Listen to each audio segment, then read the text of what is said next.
हाणे तव्हांजे साम्हूं कशिश वाधवाणी कुछ सिंधी जूं ॻाल्हियूं खणी ईंदी।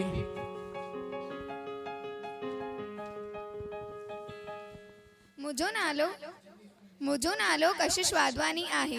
मां नाए दर्जे में पढ़ंदी आहियां। मुझी किताब जो नालो आओ हिंद को सिंध बने। राइटर हेमंत कुमार सिंह। पहिरियों छा तव्हांखे ख़बर अथव अॼु जे सिंध जे हैदराबाद शहर जो झूनो नालो निरनकोट आहे। ॿियों कलाची नामक मछुआरा समाज जी हिकु जातीअ मां कराची शहर जो नालो निकितो आहे।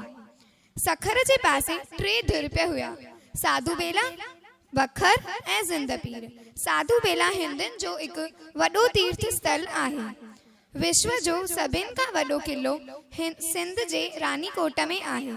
शोले फिल्म जा डायरेक्टर जीपी सिपी हुआ जेका सिंधी हुआ। तव्हां सभिनि हवाई यात्रा त जाम सारी कयूं हूंदव।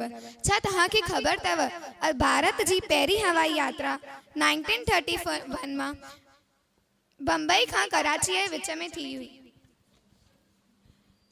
असांजा गुरुदेव रविंद्रनाथ टैगोर सिन 1923 मां सिंधियत जी यात्रा कई हुई। महात्मा गांधी जी आत्मकथा सिंध में अनुवाद नारायण दास रतनमहल मलकाणीअ जी कई हुई। गज़ल गायक घनश्याम दास वासणी जगत सिंह जो शिष्य हुया।